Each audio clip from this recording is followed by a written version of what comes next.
It's been nearly 4 months since a deadly police-involved shooting in Inglewood, and it is still being investigated.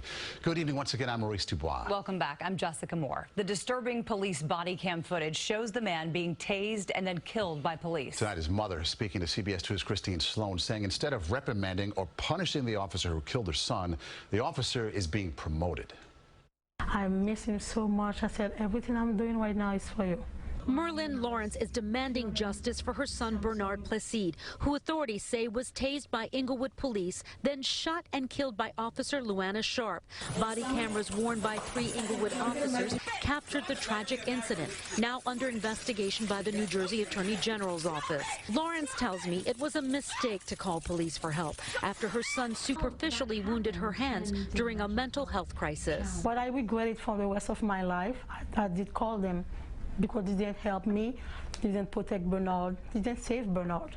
What angers Lawrence more, Inglewood officials confirm Sharp's being transferred to the Detective Bureau. Police officers should be fired, should be in jail by now. From the first day, they should put her in jail. In a statement, Inglewood police say Officer Sharp's been cleared to return to full duty while waiting for the case to be presented to a grand jury, and that all officers are entitled to due process. She is trilingual, and it is the intention of our police department to make use of all her skills in order to best serve our city.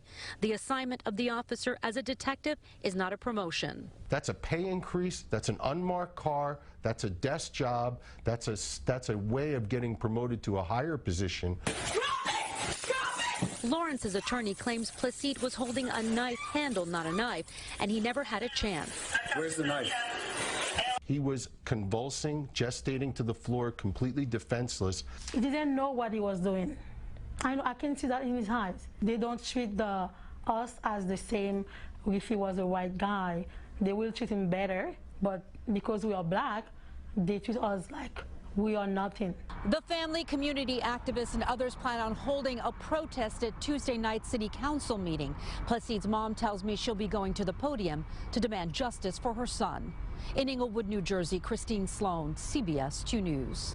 And the Attorney General's office tells us the findings will be presented to a grand jury to consider whether charges should be filed. They say any personnel questions need to be addressed with the police department. Welcome to the Gilchrist experience. What we're discussing today is how we have family affairs and we look to police to settle our internal problems. And you call the police on any instance. If you're having an argument with somebody in the family, you should expect them to come in and shoot everybody in sight, especially when there's supposedly violence involved. Now, my guest here today, Minister Ronald McHenry, is very involved in this case. There are a couple of items here that I'd like you to discuss. Is what's the position of the case today? Now, we have to remember this is 5 months after the shooting, which is September. The shooting was September 5th, 2022. So here it is, 2023, and so you've been going to a lot of these meetings.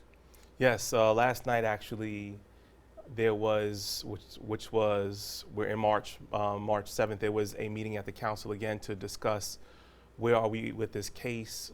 Time and time again, the council and the mayor and the police chief begin to say we're still doing an investigation.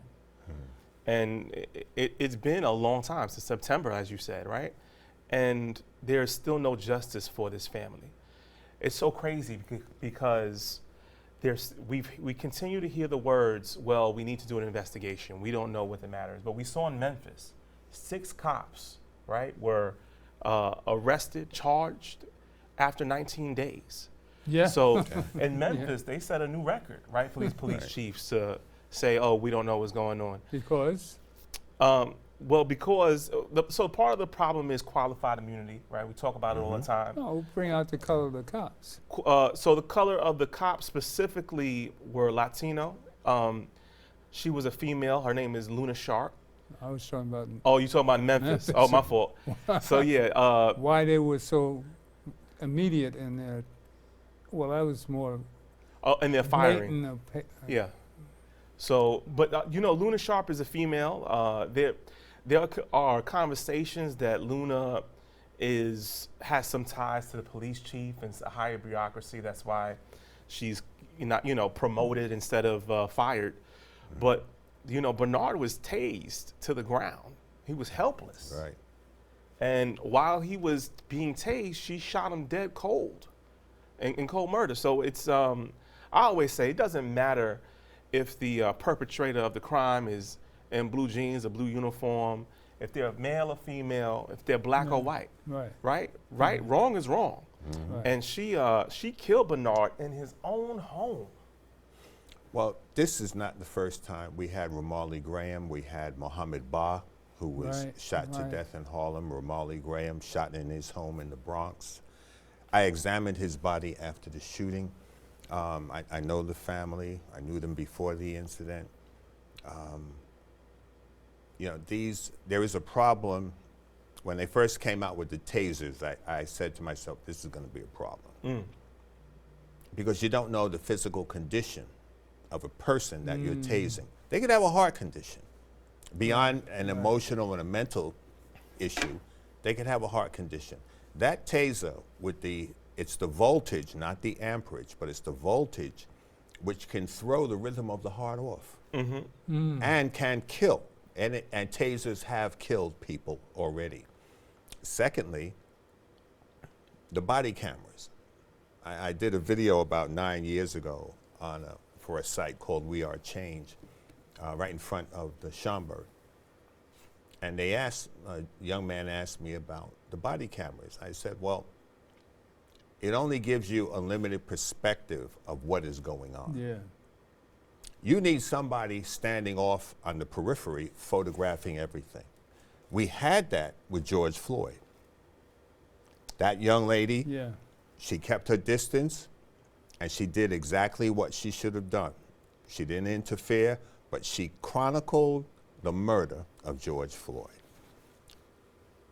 The surveillance camera in Memphis did the same thing.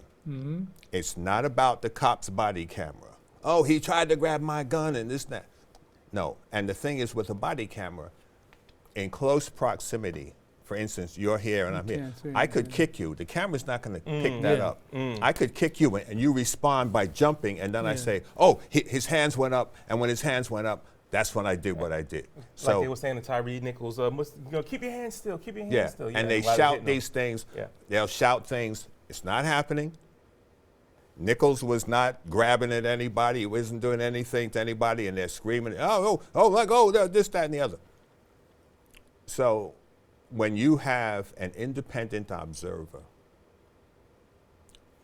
in a public place, anybody can film whatever is there. And that is very necessary. But police officers are not trained to deal with people with emotional and psychological problems. And that's why, I say, Graham, one point that I saw. I watched the full body cam recording. It's like an hour long. And they actually gave lessons in the body cam on what not to do.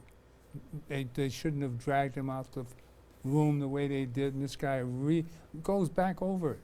I made it, edited, and we got 4 minutes of the shooting. We'll play that, and then you can really see how these body cams don't show you anything. Because I was wondering why you had all those male officers, and she was in there doing the most of the work.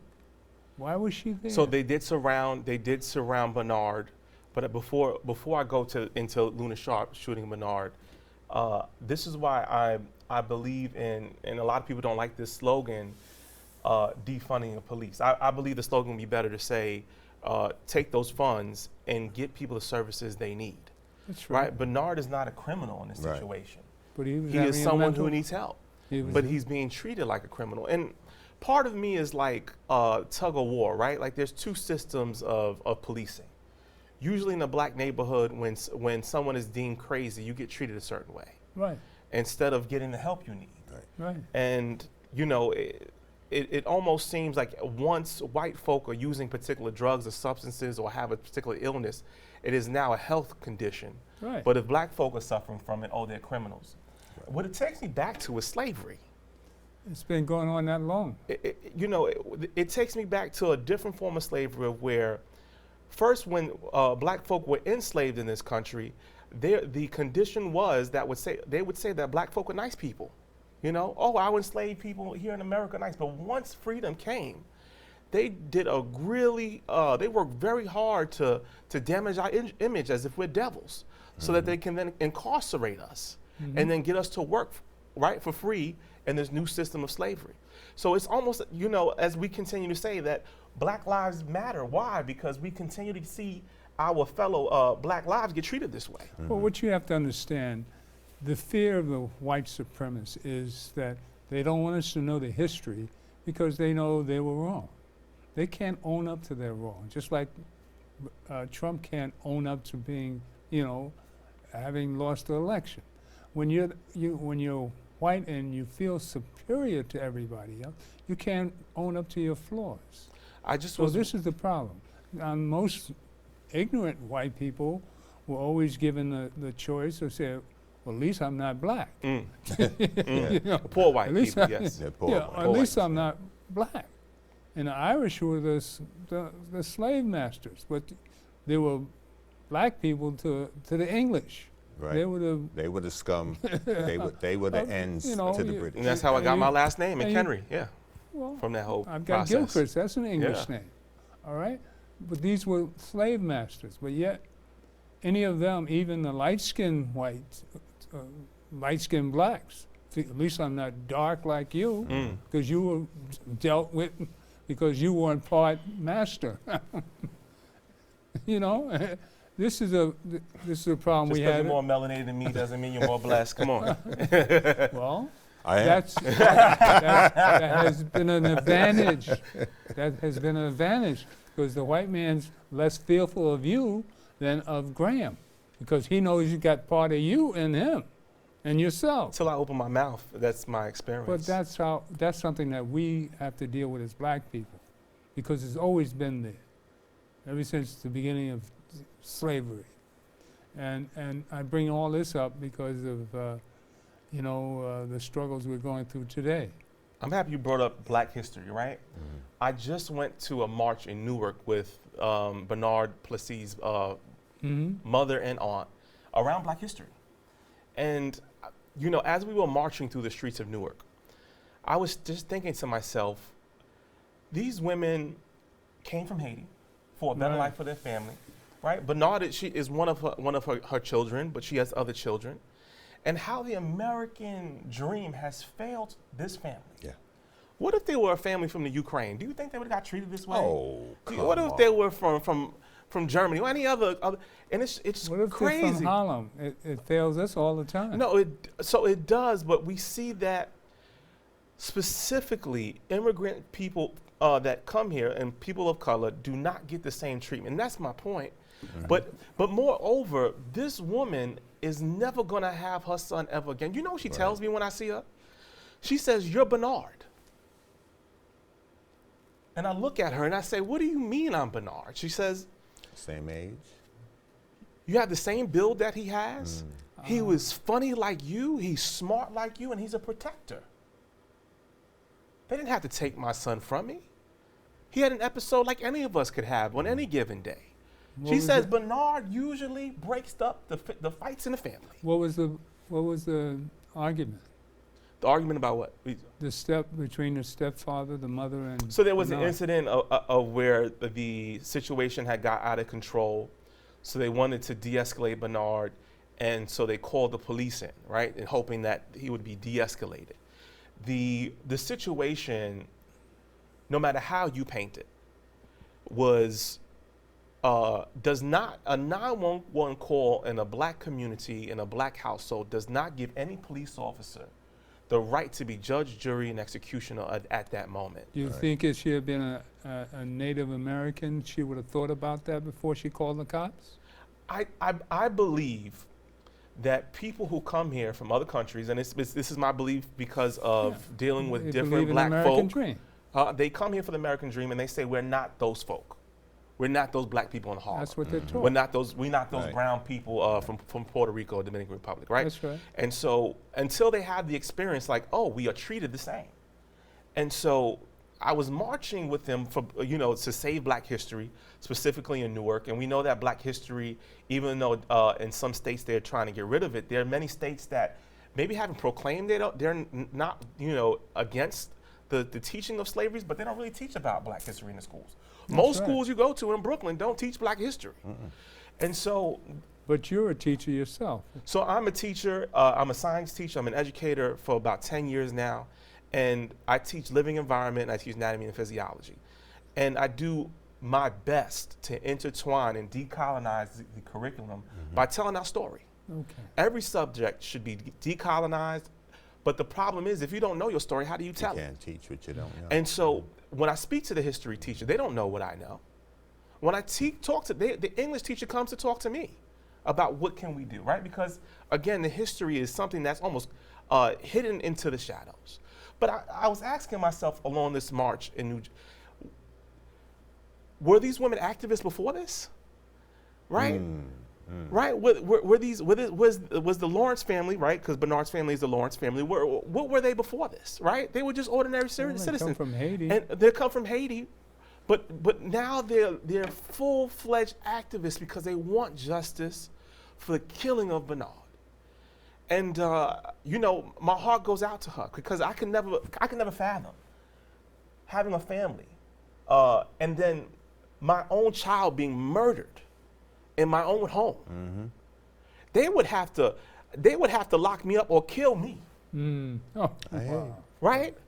If they come into the place where you pay rent or you pay mortgage to keep your family safe, and they come and take away the life of a loved one.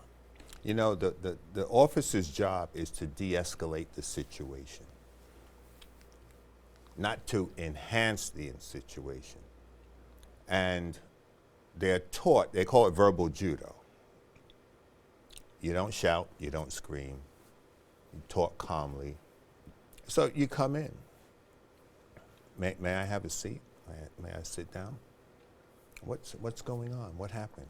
No, don't. Keep your voice down, and let's talk about what happened, and try and mediate the situation.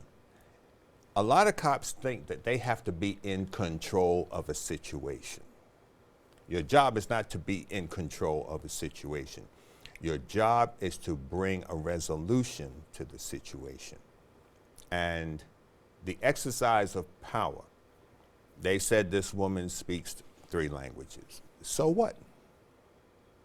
Does she speak patois? Could she speak to him in patois? Does she speak? Who cares how many languages she could speak? All right? I knew an officer, female officer years ago, who spoke 3 or 4 languages, and she wasn't going around shooting people. But here, and we had an incident on 14th Street in Lexington Avenue with 4 officers trying to get a guy handcuffed, and it was what we call an EDP, an emotionally disturbed person. And I was in my office in Union Square, so I got up and I walked over, and when I get over there, they had the guy cuffed to one of the rails on the train, one of the poles. And they had their batons in their hand. All the people who are on the platform, it's 5 o'clock. What are you guys doing? Oh, detective, this is the EDP. Okay. Why do you have batons in your hand? You getting ready to beat this man? Yeah, they're trying to beat me. They want to beat me. I said, nobody's going to beat you. I made them get off the train. And I talked to the guy. You told that story 2 weeks ago. Yeah. So you don't enhance a situation. You diffuse the situation. And when people need help, you don't come there to exercise your authority. There was a guy who was murdered on Tompkins Avenue in Brooklyn when they tased him naked on a window. Let me show and he fell to the sidewalk and his skull split open. I want you to analyze this shooting. This is the actual shooting from the body cam. All right, you play item, what is that, item 4. Now this is the body cam footage. I've edited down from 1.5 hours, hour 17. And if you can play that one, number 4. Now, take a look at this. Rest of the way on foot. So, good on them for at least doing that.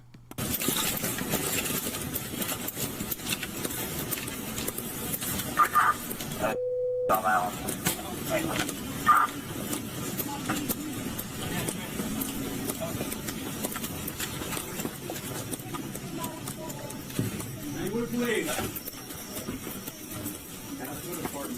What apartment? What apartment? What apartment? And go with police.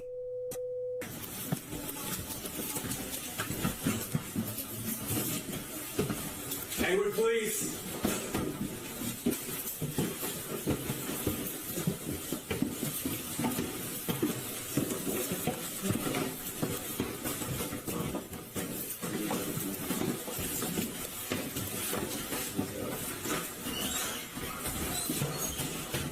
Hayward Police, come out.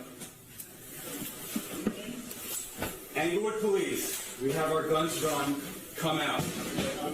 You were stabbed? Is anybody else inside? Where is he? Where is he? Stay up there. Somebody go up there, please. Where is he? Where is he?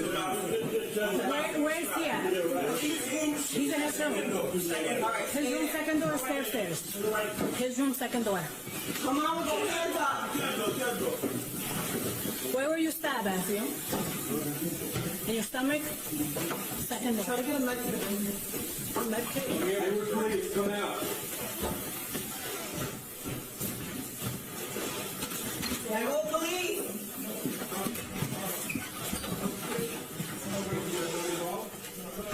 How old is he?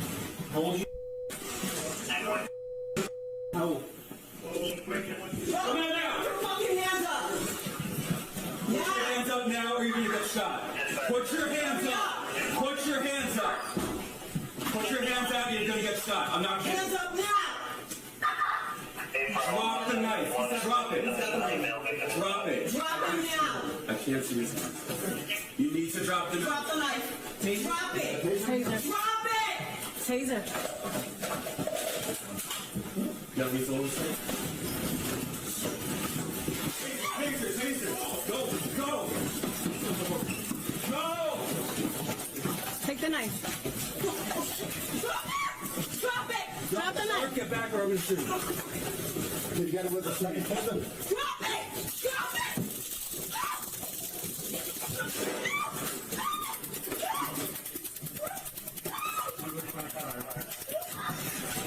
Let's get cuffs on him. Let's cuffs out. Grab my gun. Where's last time? Let me get cuffs. Get her gun.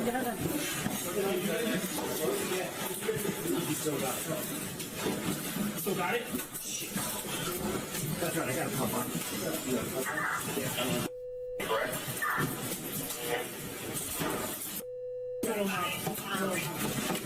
Get out EMS up here ASAP. We need EMS up here ASAP. Can we get him out of the hallway? Yes. 10-4. The knife is dropped. It's in the chest. Everybody else is good? Everyone's good. Sharp is outside. I got one male GSW for the chest. Sharp is outside and back. Just hold up. I got it. Can you get me anything so I can pressure? One male GSW for the chest. Pressure this chest. Pressure this chest. I didn't see one male GSW for the chest. For chest compressions? Yeah. Where's the knife? Masha, could you? Hey, get up the AED. Yeah. All right. So, not a lot to see from this camera. I need to explain this video. This video was an hour and 17 minutes. It was a training program. Now, the officer that moderates this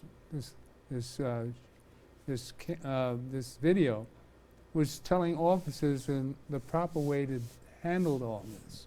Now, Graham said, in his experience, which is the type of police training that all officers get, which put Graham in charge, really, you talk to people.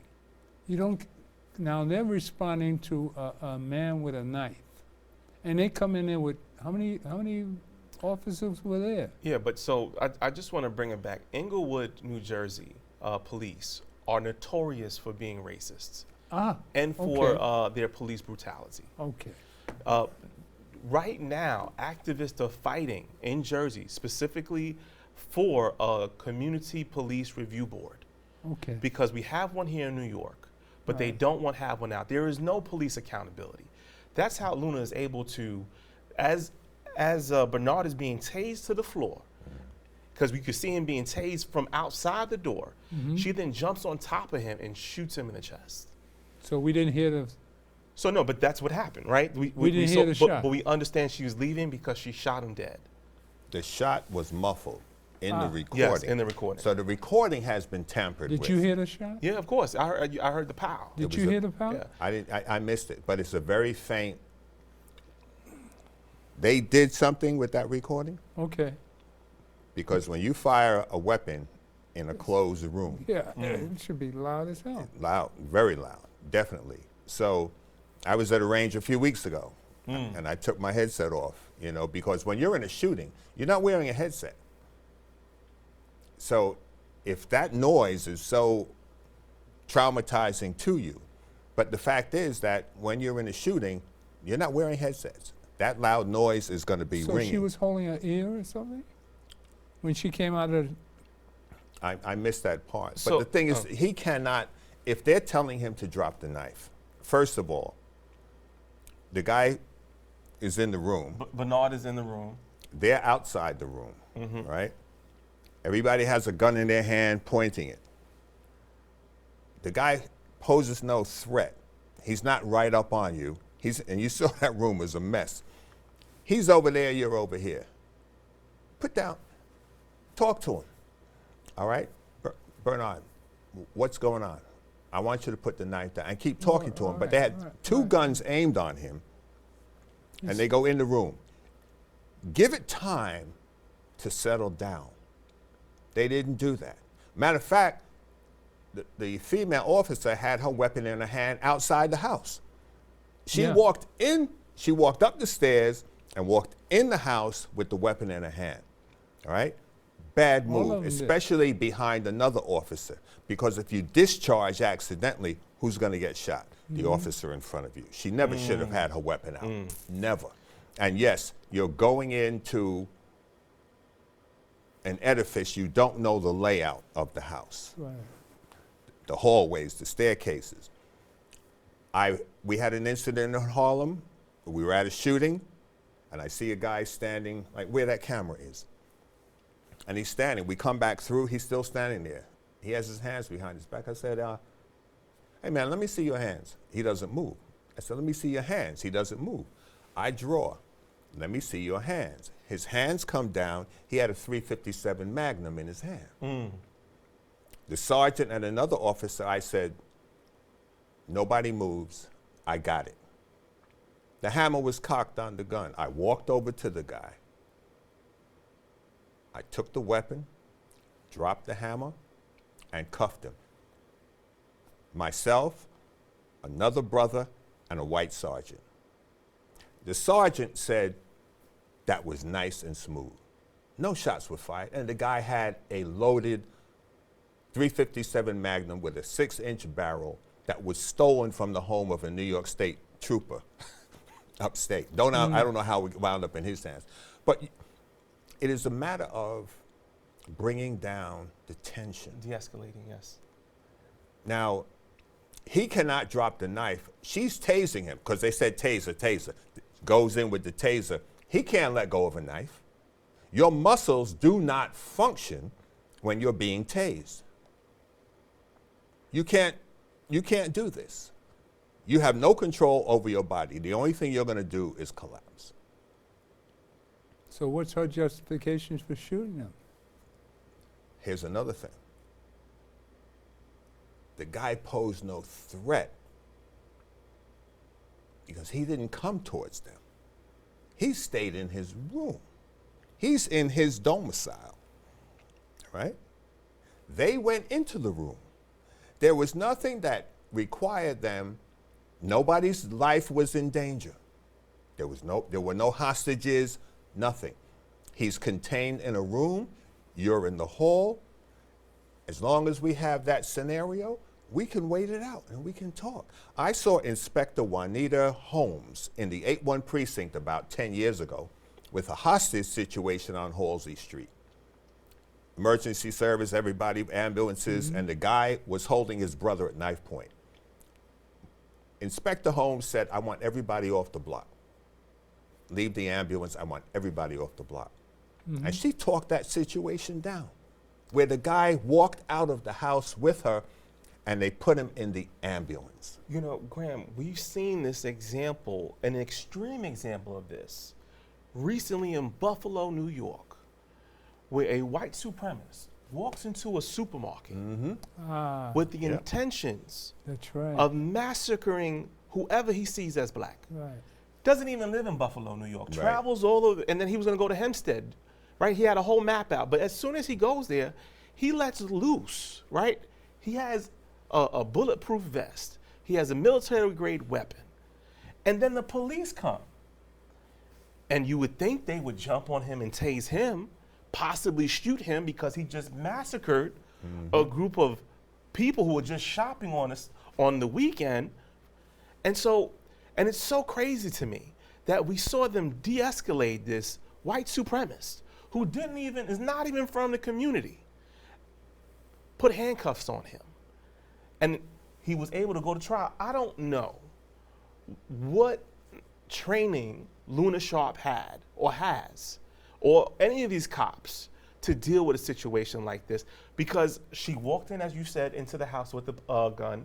But moreover, you see that she is not really capable of dealing with those situations because she was super hyper and too trigger quick. Well, she was dealing with black people. she's dealing with being in a system of white supremacy. That's what I'm saying. That she is unable to see a black person as a human being. There you go. And the system continues to allow her to get away, right? Because look, what they did was they took Bernard and made him an example. What do I mean? The family protests every city council that they can. It's been like 6 council meetings they've been to. They're doing everything they can, and the police continue to hold this Luna Sharp. She not fired, nothing. You know, the promotion to detective is a slap in the face. It is a slap in the face. It is a promotion. It's an increase in pay. I was at a training seminar at John Jay years ago, and I saw a guy, and he looked for me, and I meet so many people, and we had a break. It was sex crimes, and I said, "Hey, I'm Graham Weatherspoon. Your face is so familiar, and you don't want somebody to say, "Oh, I saw you and you didn't speak to me," or something like that. I say, your face is so familiar. He shook my hand. He says, "Oh, I'm so and so. I shot Eleanor Bumpers." Boom.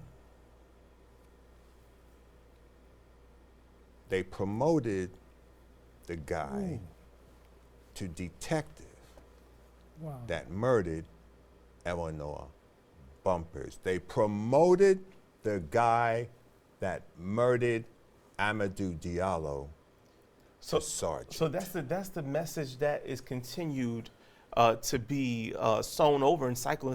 Kill a black man and watch your career rise. And it is crazy. It's so crazy. People we protect, we pay to protect and serve us, wind up harming us. And I'm saying, when do we stop this cycle of white supremacy in the police department? Well, it'll take people like yourself to go to these council meetings and speak the way you did. Now, run item 3. You got McHenry at one of these council meetings. Been at a few. And you represent the anger that's in all our hearts when we see this sort of misuse of justice. All right? Play item 3.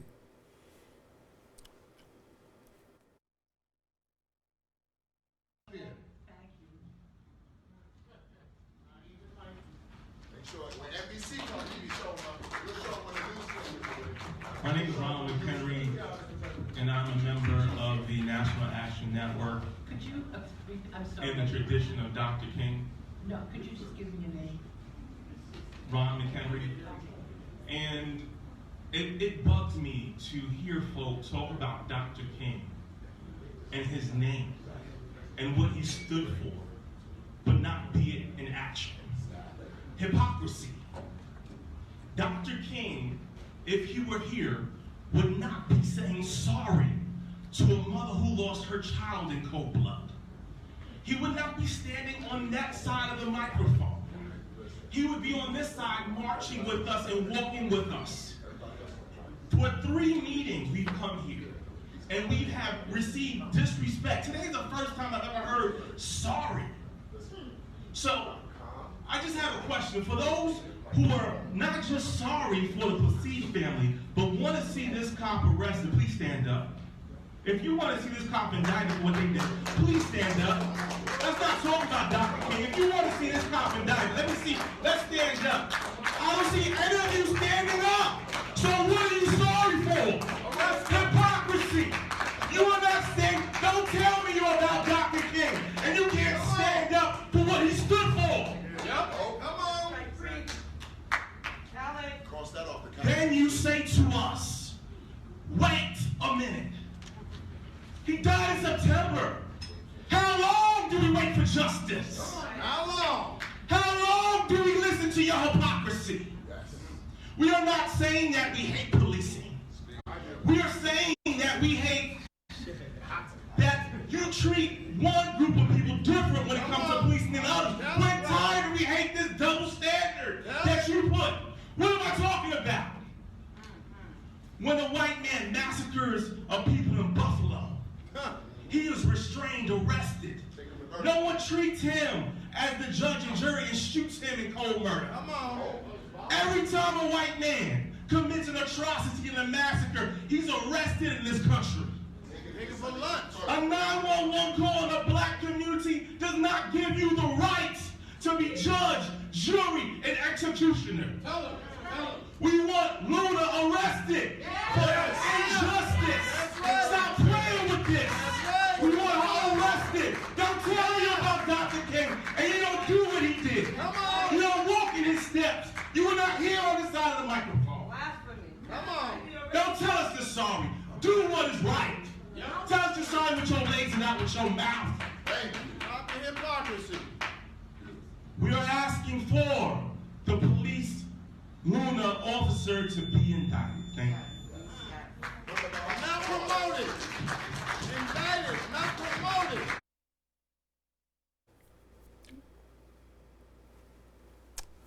My brother speaks for all of us. We're all that angry, and you got a chance to voice your opinion, as you do here. But see, that's an instance where every black man in America feels like that. And I just wanted to play that and compliment you on keeping you cool. Because that's keeping you cool. I mean, you voice your opinion and with forceful and admirable, and you were righteous about it. Now, hopefully people can hear things like that. And they see you as an individual, and you're calm, cool, and collected, and a school teacher, and a minister. And you're working on the right side. And that's why you're here, my brother. I, just think back to that day of where you get to the council meeting, and as they're going through their items that have to deal with the community, they continue to tell us, once we get to the end, you'll be able to share what you want to say, but decorum, or we'll shut this meeting down. And so no one's done anything, right? And they continue to almost say, agitate us almost. Yeah, they threaten you. And they're threatening and threatening. And then they came out and said, each of them, we're sorry for the loss of Bernard. We're sorry for the, if I have children, I know the feeling. I mean, I don't know what the feeling is, but I have children. I can only imagine.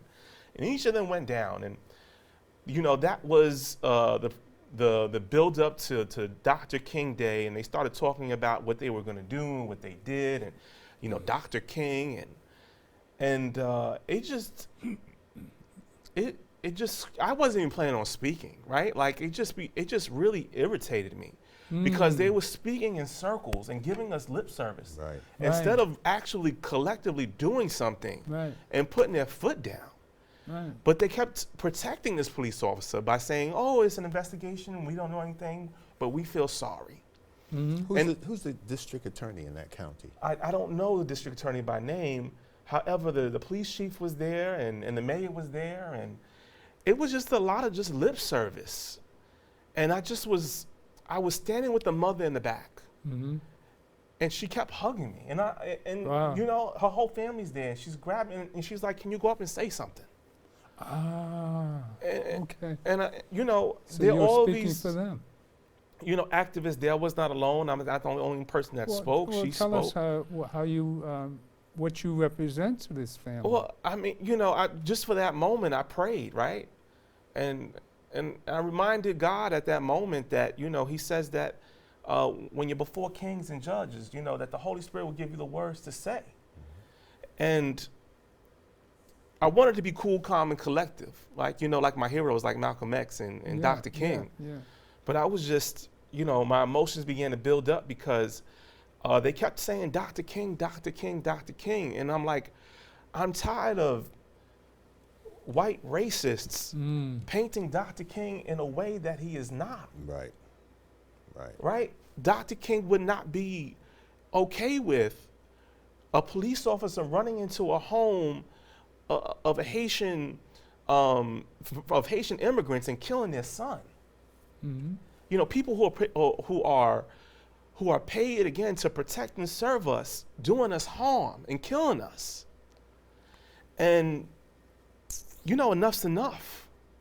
You know, I like all of us want to see a better future for our children, a better future for right now of where we could walk out our homes and not feel scared when we see a police officer and not get worried when we get pulled over, not feel like the system is to step on you to make another group feel better. Right. And so many times, I mean, at that moment, I just thought back into my own life. How many times was I minding my business at my house and I felt harassed by a police officer? How many times have I was just hanging out with my sister and the police jump up on me? And because it's an Indian community or a Jewish community, oh, it must be you. Because we smell marijuana. And I don't smoke or drink ever, never. And so just thinking about all of these situations that my family's gone through, right? So many people have been to prison, all of these situations, and to see that they continue to make excuses for this police officer. And you know, the family continues to talk about who Bernard was. Who was Bernard? He was a son. He was creative. Do you know the last meeting I went to, they were swearing in firemen. And the mother said to me, that could have been Bernard. He's from this community. Yes. I raised him. I could see my son going up and being sworn in. And they took that from me, she said. Because he wanted to be a fireman? She said he was 22 years old. He had was talent of in age. many things, Right. but he could have done anything. Right. Okay. Ramarley Graham wanted to be a police officer and was shot to death in his own bathroom. I didn't know that. Yes. So, you know, there's value in every last one of us. And I'm thinking back, this officer, Luna, you know, I was asked about diversity in the police department recently on another program, another network. And I said, I'm not all about the diversity wherein people come to this country with preconceived notions of black people. That's it. That's it. And they join the police department and they're treating black people as bad as white people are treating black people. I said, that's the problem with diversity. And they want to talk about diversity. And while we're bringing this group, we're bringing that group and this group and the other. But in every essence, it is to keep black men out of law enforcement. They'll hire women first. They'll hire this group, that group. They don't want the black men. This is one serious piece that I want to address. We need officers, and I'm not saying we need black officers. We need good officers. We need people who are called to this profession. This is not a job. I have sent black cops to prison and white cops to How many prison. years did you spend on the force? 20. So it's not about the color. I was at a church real quick. I had my gun belt with me. It was a church meeting with the men and the youth. So I put my gun belt on this fellow, about 16. I said, "You're wearing the rig. This is what a patrol officer wears." And he started slapping the holster, you know. Wow, I got power. Now I got the power. This boy morphed in front of all these men, about 100 men. And he walked around the room. I got the power. And I didn't say anything. I just watched. And when he got to a certain point, I said, come back here. I said, you got that power? He said, yeah, man, I got the power. He's slapping the automatic. I said, then I looked to the men. I said, what do you see? They said, he's not the same kid. Oh, what do you mean? He morphed right in front of us. My next question was, would you want him to be a police officer? They said, no way in the world. Yeah, right. And I said, I'm glad you see it. We don't need black cops. We need good cops. Because every black person is not good. Every white person is not bad. But you have to have a calling for this job. And young folks, I never intended to be a police officer. I was in full-time ministry before I went to the police department. But God reversed the roles because that's where he wanted me. But the thing is, we need more of our people, not to take the job, but to come in and change the job. We need you to come in, become the officer, become the sergeant, become the lieutenant, become the captain, become the deputy inspector, the deputy chief, the chief. That's what we need. We need people that want to come in and lead. Because when you have the position of leadership, it is on you to make sure that your people do what should be done and don't do what they shouldn't do. When I, as a detective, I could give a chief an order in certain circumstances. I could give an order to a chief, and I have given orders, and they did what I told them to do because I had that legal right. I had no problem exercising my authority when I had to exercise it. But the thing is, in terms of what officers do on patrol and how they do it, that comes from above. We had a captain tell rookies at a roll call, if you get hurt out here, it'll invariably be a black or a Latino that hurt you. This was up in the Bronx. Right, He says, I killed one and I sleep well at night. Whoa. Captain Marks. So I got a phone call from the rookie after roll call. He calls me in my office. I called the chief of the department. I said, you're going to relieve him of his command today? If not, we're going to have a press conference at 6 o'clock this evening. And that was the last command that Richard Marks ever held. And he was put under a black inspector in the Bronx. I just want to add to what you're saying, Graham. We need police officers that get into the force that are not racist, right? That are not prejudiced, that are not about marginalizing, that have done the work on themselves, and that are ready to not oppress people or press their dominion on people, but care for people, to protect and serve. Right. We need people who are not changed by the system, but that can change the system. You need to know who you are when you get there, because if not, they'll change you into what they want. So right there, there's this But example. if you're a Klansman, that's where you go. So there's this example. If you're a white supremacist, that's what you do. You become a police officer. So it's riddled with those kind of people. For sure. But what's crazy is that it's not just them, it's also us. Right? That we do that to ourselves. So part of it is like, when we talk about a system, we can talk about the system of heat, right? And we put water. And you notice that when you throw ice in hot water, the ice changes to the water. But if you throw some coffee beans into that water, it starts to change the composition of that water. It starts to turn that water that was once clear now brown. And we need people that are strong enough that can affect the water to the point where the aroma is now different. I was just thinking to myself. Preach. That it's so funny.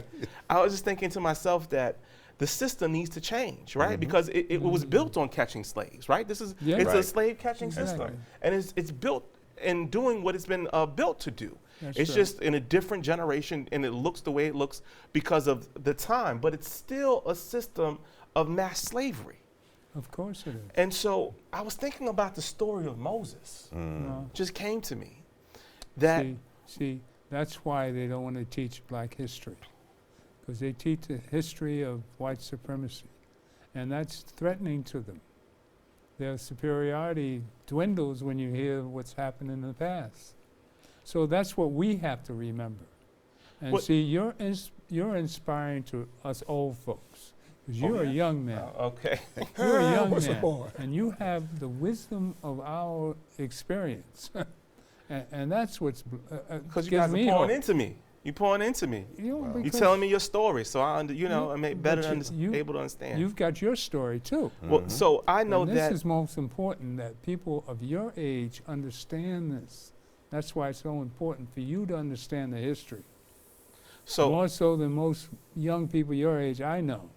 So when I think about and the history of dressing, which we talked a lot about, has a lot to do with self-esteem. See, self-esteem made us dress clean and be appropriate, because we had to be the best at all times. See, black people don't have to be the best of themselves all the time. They don't believe that that's the way to get ahead, because the supremacy was even worse at our age, when I was your age. In the 50s, you had to be clean and respectful in order to be accepted by your own people. If you did something shameful, all black people were blamed for it. So we had to, you represent black people. Right. Now, all you had to be is only black in the crowd, and you represent a whole race of people. I don't know if my perspective, I definitely know that most people don't believe in my perspective. I can only talk about my own testimony. What changed my life around was nothing less than the Holy Spirit. Okay. I cannot, all of my cousins and family members are either dead or have been institutionalized, right, for the most part. If it wasn't for the fact that my aunt took me to church, I always describe it as if I was the dirt, the church was the apparatus of the vacuum, and the Holy Spirit just sucked me in. And this is at 10? This is at 10 years old. Okay. And I also had a strong mother. She had me when she was 16 years old. Because I grew up in a holiness Pentecostal church. My grandmother put my mother out because of that. Right. And so I was homeless. My mother and I were homeless. Oh, wow. And Mom had to figure it out. And that was not correct. So it's just, just the way it was. You know what I mean? Like, it's just the way it was. Mother had to, she dealt with a lot. And I watched my mother struggle, right? So we went, I grew up on subsidized housing, grew up on Section 8, and she struggled, we struggled. I did not see myself reflected in the best way possible at school, so I had, of course, all kind of behavior issues, and I was going down the path that most of us go down until, number one, my mother, who was a huge example for me, because she, not at the age of 16, had me, but then when she became 20 years old, got into NYU and became a nurse. And she said, if I can do it, a single brown female, then you have no choice. Right. And she says, I'm not going to allow you to become a statistic. Right. And so she gave me a model, but she always told me, I know we're in this, but you're not this. Right? She said, they told me I should have had an abortion. But God told me otherwise. And she would tell me, she's like, I'm going to see God's word through in you. There you go. So where people, I guess told my mother that, I was not a good option for her. She was telling me, a 16-year-old, God told her something else. And she believed in me despite the teachers saying what they said. Right. She believed in me despite sometimes me even giving up on myself. Mm-hmm. And I got into community with church young, and the elders of the church did the best they could with me. And I really believe that it's going to take what it took Frederick Douglass.